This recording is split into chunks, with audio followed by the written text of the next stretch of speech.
A nuestro alrededor, aunque no la veamos, corre una red invisible pero vital, los gasoductos que mueven la energía que usamos todos los días. Así es, son esenciales, ¿no? Totalmente. Y por eso su operación segura es, absolutamente crítica. Garantizar esa seguridad, tanto para el público como para quienes trabajan ahí, requiere normas súper estrictas. Precisamente. Y hoy vamos a meternos a fondo en una de las normas clave que establece esas reglas del juego, por lo menos en gran parte del continente americano. ¿De cuál hablamos? Estamos hablando de la ASME 31.8, que es un estándar fundamental para los sistemas de tuberías de gas. Tenemos aquí unos extractos de la norma y un documento introductorio que nos va a ayudar a entenderla mejor. Exacto. Nuestra misión hoy es explorar, digamos, los puntos clave de esta norma. Queremos entender qué es lo que realmente hace que el diseño, la construcción, la operación y el mantenimiento de estos sistemas sean seguros. Sí, porque cubre muchísimo. Claro. Vamos a tocar temas como los materiales que se usan, cómo se unen las tuberías, qué pasa cuando están bajo el mar o cuando transportan gas agrio. Ese suena interesante.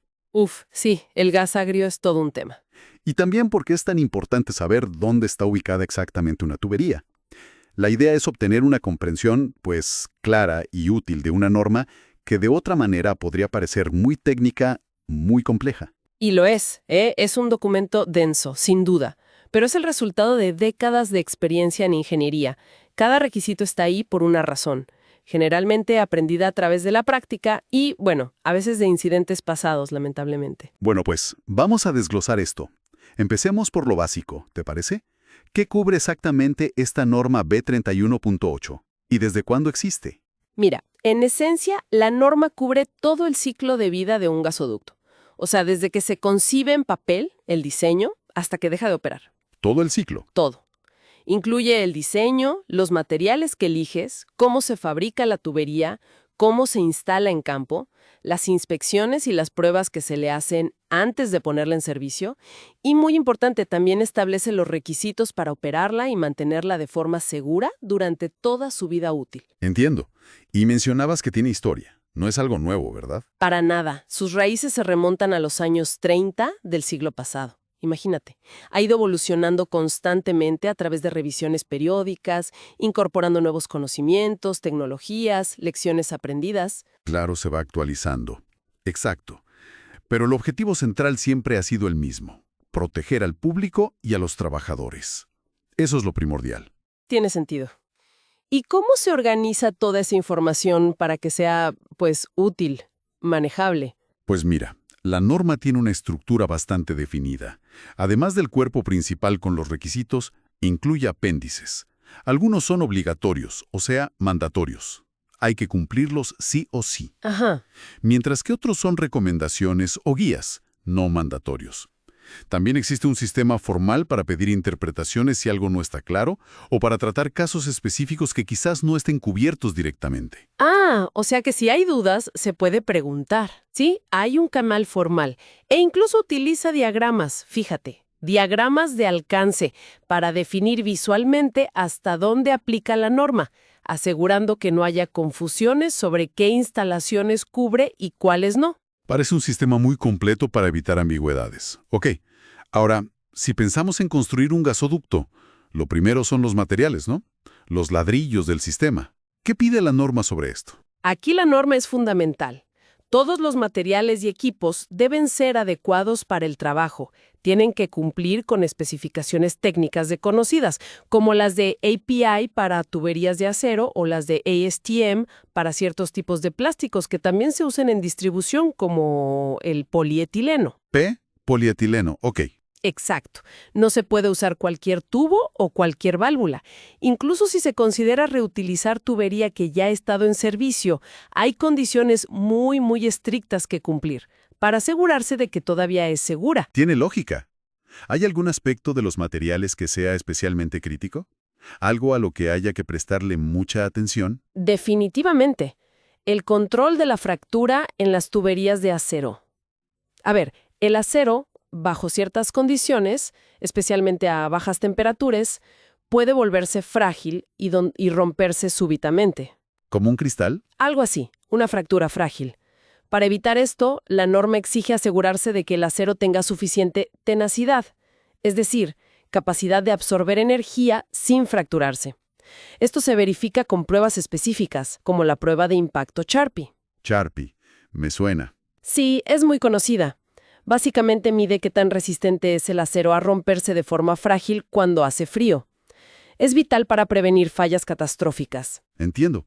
Es como asegurarse de que la tubería pueda doblarse un poquito antes de romperse, sobre todo en climas fríos. ¿Y cómo se relaciona esto con el diseño de la tubería en sí? Directamente, la resistencia del material es un componente clave en la fórmula básica que se usa para calcular qué tan gruesa debe ser la pared de la tubería para soportar la presión del gas de forma segura. Ah, la famosa fórmula de diseño. Esa misma, la de P igual a 2 STFET sobre D. Considera la presión interna P, el diámetro D, la resistencia del acero que se eligió, esa resistencia mínima especificada a la afluencia o SMY, S, y unos factores de seguridad. Factores de seguridad. ¿Qué tipo de factores son esos? El FET que mencionaste. Son varios. Hay un factor E que depende de cómo se fabricó la tubería, si tiene costura longitudinal o no. Otro factor T si va a operar a temperaturas muy altas que puedan debilitar el acero. Y uno muy importante, el F, el factor de diseño. El factor de diseño F. Ese suena crucial. Lo es, porque ajusta el nivel de seguridad exigido según donde esté ubicada la tubería. Hablaremos más de eso en un momento. Es súper interesante. Ok. Y ojo, no solo la tubería. Todos los componentes, válvulas, bridas, accesorios, deben ser capaces de soportar todas las condiciones que encontrarán. No solo la presión normal de operación, sino también las presiones de prueba, que suelen ser más altas. Claro, todo el sistema tiene que ser consistente en su resistencia. No sirve de nada un tubo súper resistente si la válvula no aguanta. Exactamente. Todo tiene que estar al mismo nivel. Bien, una vez que tenemos los materiales adecuados, hay que unirlos. Me imagino que la soldadura es un punto crítico. Absolutamente. La norma es muy rigurosa aquí. Antes de que un soldador pueda siquiera tocar una tubería que va a formar parte del gasoducto, tiene que estar calificado. El soldador y también el procedimiento de soldadura que va a usar. Esto significa que se han hecho pruebas previas, en laboratorio o en campo, para demostrar que esa técnica específica, con esos materiales y ese soldador, produce uniones fuertes y sin defectos. ¿Y cómo se demuestra eso? ¿Hay estándares? Sí, claro. Se usan estándares reconocidos internacionalmente, como API 1104, que es muy común en ductos, o la sección NIEX del código ASME de calderas y recipientes a presión. Esos definen cómo hacer las calificaciones. ¿Y qué hay de la seguridad durante el proceso mismo de soldar? Porque ahí hay chispas, calor. Fundamental. Antes de acercar una chispa o un arco eléctrico, hay que asegurarse de que no haya gas combustible en el área de trabajo.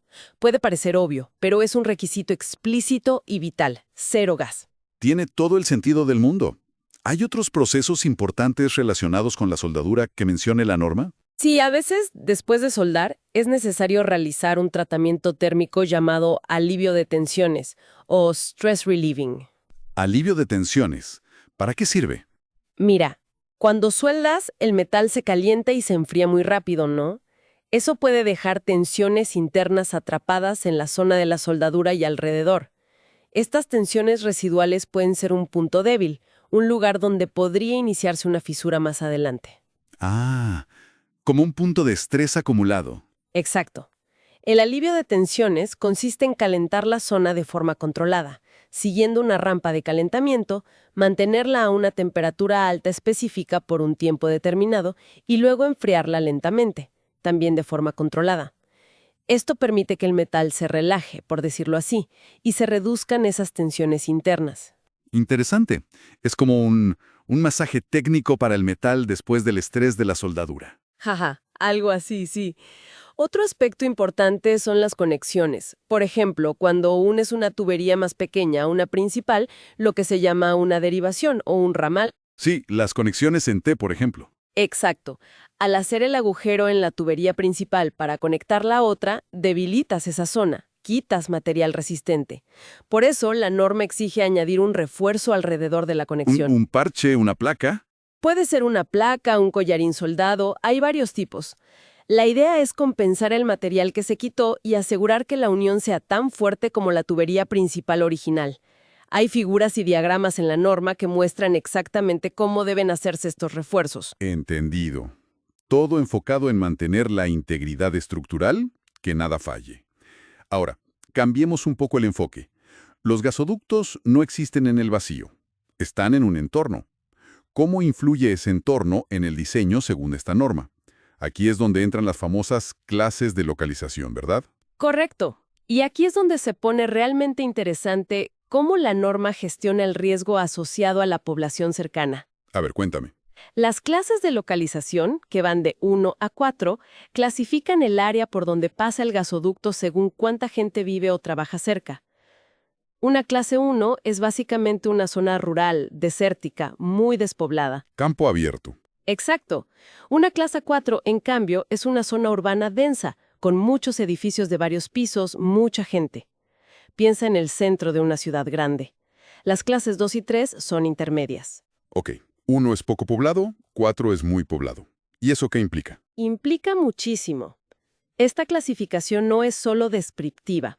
Tiene un impacto directo y crucial en el diseño de la tubería. ¿Recuerdas el factor de diseño F que mencionamos antes en la fórmula para calcular el espesor de pared? Sí, claro, el que ajustaba la seguridad. Bueno, ese factor F es diferente para cada clase de localización. Está tabulado en la norma. ¿Y cómo cambia? Mayor clase, mayor factor. Al revés, justamente al revés. Cuanto mayor es la densidad de población, o sea, mayor clase de localización, clase 3 o 4, menor es el factor de diseño F que se permite usar. Ah, Y un factor F más bajo en la fórmula significa que, para la misma presión y el mismo diámetro de tubería, vas a necesitar una pared más gruesa, más acero. claro. Más gente cerca, la norma te obliga a usar un tubo más robusto, más resistente. Tiene mucho sentido como enfoque de gestión de riesgos. Es un margen de seguridad mayor. Exactamente. Es la forma principal que tiene la norma de exigir ese mayor margen de seguridad, donde las consecuencias de una falla serían más graves, porque hay más personas cerca. ¿Afecta algo más además del espesor de la pared? Sí, también afecta a otras cosas como, por ejemplo, la profundidad a la que debe enterrarse la tubería. En áreas más pobladas, o sea, clases más altas, generalmente se exige enterrar la tubería a mayor profundidad. Para mayor protección contra daños externos, excavaciones, ese tipo de cosas. Justo. Ofrece una protección adicional contra daños accidentales. Entendido. Así que la norma se adapta muy bien al entorno poblacional. Pero ¿qué pasa con entornos físicos o condiciones operativas que son particularmente desafiantes? Mencionaste el offshore y el gas agrio. Lo fascinante aquí es justamente eso. Cómo la norma tiene capítulos específicos para condiciones especiales. Son como mini normas dentro de la norma general. Y sí, dos ejemplos muy claros son las instalaciones costa afuera, lo que llamamos offshore, y el transporte de gas agrio o sour gas. Hablemos primero del offshore. Instalar y operar un gasoducto en el fondo del mar debe ser complicadísimo. Extremadamente complejo y caro. El capítulo sobre offshore, que es el capítulo 8, aborda desafíos únicos. Piensa primero en las cargas ambientales, la fuerza de las olas en la superficie que se transmite, las corrientes marinas en el fondo. La tubería tiene que diseñarse para resistir todo eso. Claro, no es un entorno estático. Para nada. Además, está el movimiento de las plataformas petroleras o de gas a las que se conectan los gasoductos, la necesidad de asegurar que la tubería permanezca estable en el lecho marino, que no se mueva, que no quede suspendida en tramos largos por la erosión del fondo. Muchos factores, y el diseño cambia mucho. Sí, los factores de diseño F que se usan son diferentes a los de tierra, a veces incluso un poco más altos bajo ciertas condiciones controladas, pero las presiones de prueba hidrostática suelen ser más exigentes, más altas. Hay requisitos especiales para las tuberías que suben desde el fondo del mar hasta la plataforma, los llamados risers. Los risers. Claro, están muy expuestos. Muchísimo. A corrientes, a posibles impactos de barcos, y existe un riesgo muy particular del offshore que es el pandeo o buckling, Pandeo. como que se dobla, una externa del agua que a grandes profundidades es enorme o por fuerzas de compresión a lo largo de la tubería debidas a la temperatura y presión internas. Hay que diseñar para evitarlo. Definitivamente, un mundo aparte del entorno terrestre. Muy complejo. ¿Y qué hay del gas agrio? Mencionaste que era todo un tema. ¿Qué lo hace tan especial? El gas agrio, por definición en esta norma, es aquel que contiene sulfuro de hidrógeno, H2S. Y el H2S presenta un doble peligro muy serio. Segundo, es muy corrosivo para el acero de las tuberías, pero de una manera particular y muy peligrosa. ¿Cómo que particular? ¿No es como la corrosión normal por óxido? No exactamente. El H2S, en presencia de agua, puede causar fenómenos como el agrietamiento inducido por hidrógeno o el agrietamiento por corrosión bajo tensión, SSC, o sulfate stress cracking. Básicamente el H2S fragiliza el acero, lo vuelve quebradizo y puede hacer que se agriete y falle bajo la presión normal de operación sin previo aviso. Uy, eso suena muy peligroso. ¿Cómo lo maneja la norma entonces? ¿Qué pide de extra? Pues pide requisitos mucho más estrictos en casi todos los frentes. Está en el capítulo 9. Para empezar, los materiales. Deben cumplir normas específicas diseñadas para resistir este ambiente agrio, como la NACE MR0175 o su equivalente ISO 15156. No a cualquier acero sirve, materiales especiales. Y la soldadura. La soldadura se controla con lupa. Hay límites muy estrictos sobre la dureza que puede tener la zona soldada y la zona afectada por el calor, porque las zonas muy duras son más susceptibles a este tipo de agrietamiento por H2S. Puede requerirse precalentamiento especial, sobre todo si se usa tubería que ya ha estado en servicio. Y a menudo se exige el alivio de tensiones que mencionamos antes, para minimizar esas tensiones residuales. Entiendo. Más control en materiales y soldadura. ¿Alguna otra restricción clave para el gas agrio? Sí, varias importantes.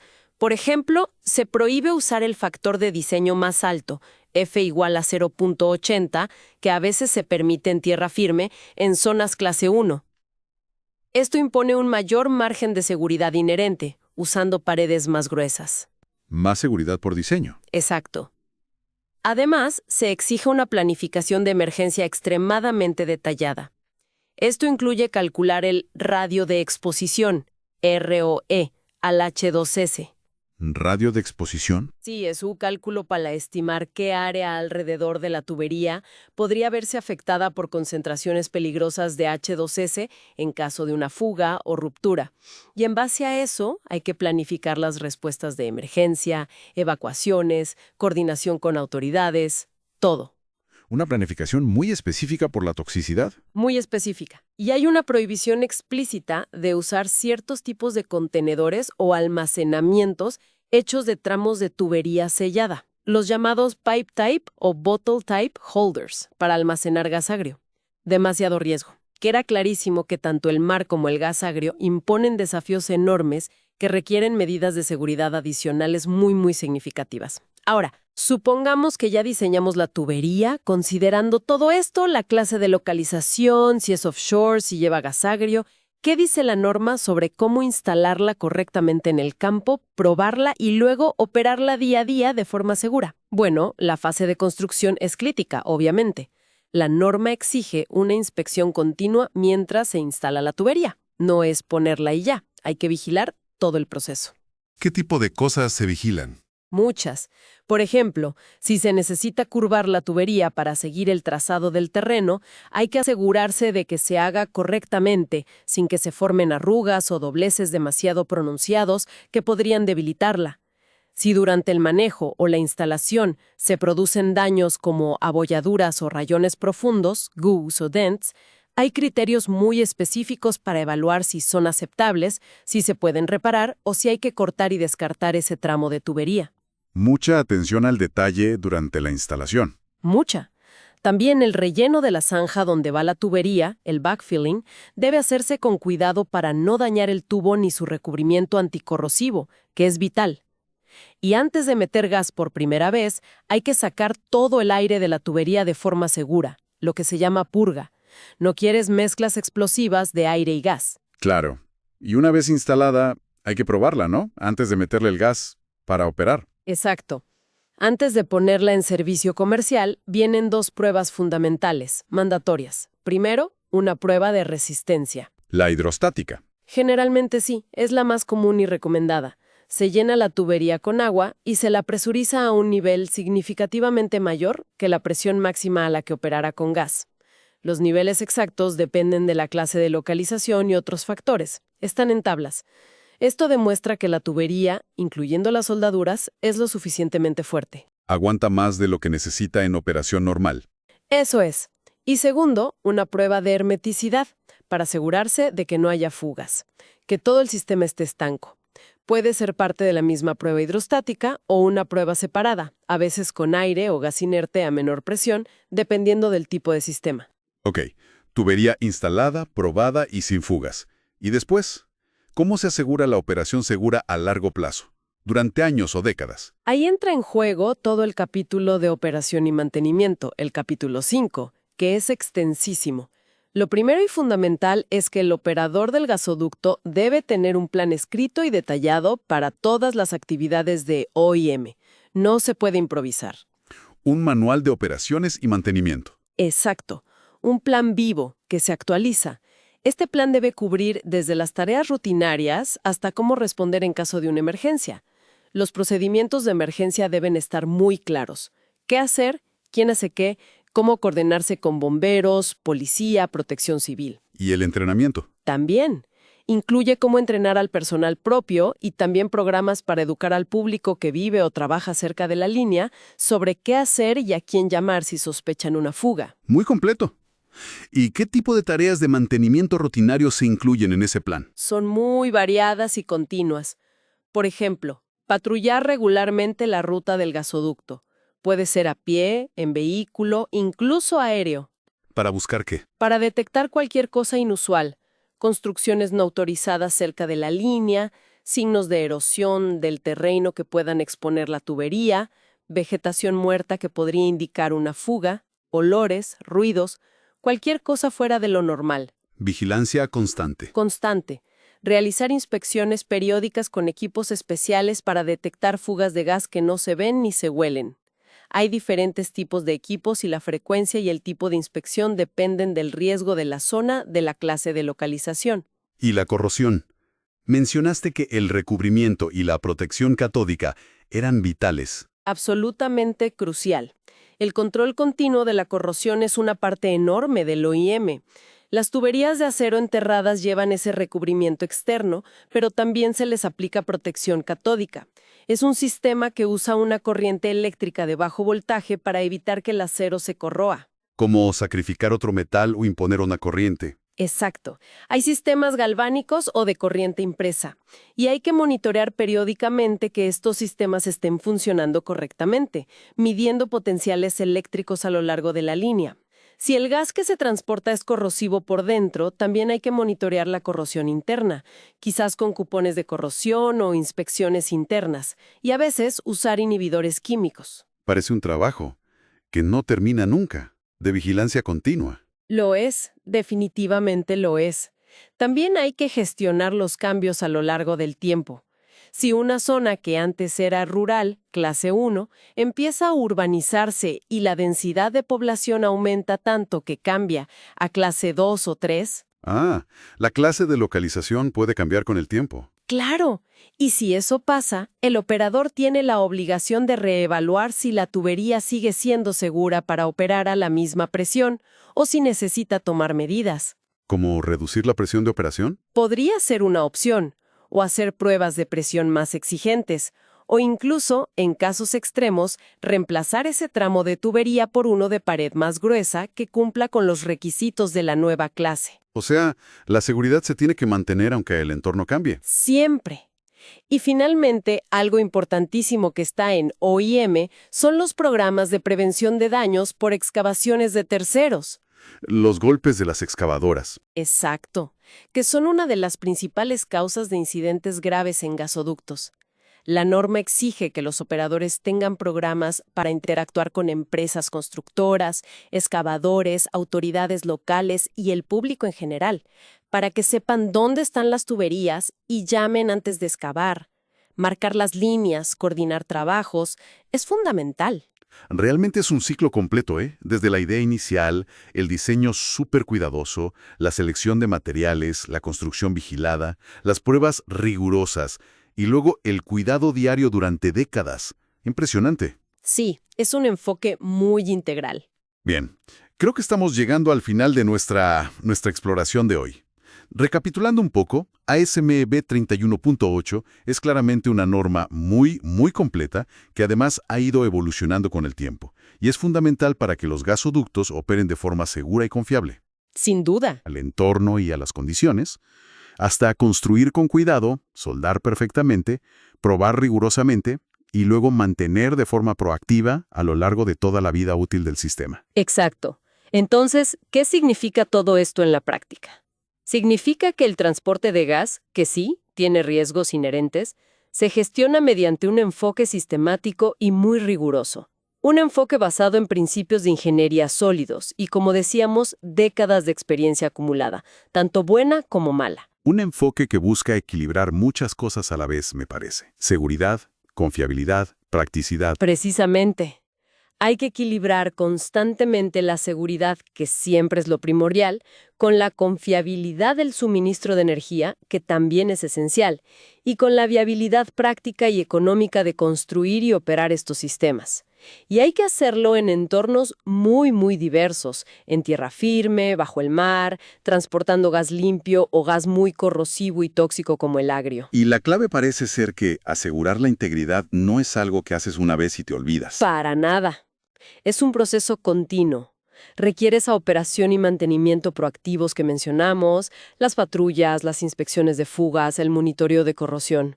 Y también requiere la capacidad de adaptarse a condiciones cambiantes. Como el aumento de la población cercana que decías. Exacto. O nuevos conocimientos sobre cómo se comportan los materiales con el tiempo, o bajo ciertas condiciones de operación que quizá no se entendían tan bien antes. La norma misma evoluciona por eso. Esto plantea una cuestión importante entonces. Sobre la necesidad de una vigilancia constante. Y no solo por parte de los operadores de los gasoductos, que tienen la responsabilidad directa, sino también de los comités de expertos que desarrollan y actualizan estas normas. El trabajo, en realidad, nunca termina del todo. Siempre hay algo nuevo que aprender o mejorar. Y eso nos deja con una reflexión final. Quizás, para quienes nos escuchan, pensando en el futuro. La tecnología sigue avanzando, ¿no? Las características del gas que transportamos pueden cambiar. La propia norma ya advierte sobre cómo hidrocarburos más pesados podrían afectar la resistencia a la fractura del acero, por ejemplo. Y los desafíos ambientales, sociales, de seguridad, son cada vez mayores. Sí, el contexto está en cambio permanente. Entonces, la pregunta es, ¿qué nuevos retos podrían exigir que normas como la B31.8 se actualicen en las próximas décadas? ¿Qué necesitaremos incorporar para seguir garantizando la seguridad y la integridad de esta infraestructura tan crítica en el futuro? Es una excelente pregunta. Quizás la integración de nuevas tecnologías de monitoreo, materiales más avanzados, análisis de riesgos más sofisticados, adaptación al cambio climático. Hay muchos frentes abiertos. Definitivamente, es algo sobre lo que vale la pena reflexionar. ¿Cómo mantener seguros estos sistemas vitales en un mundo que no deja de cambiar?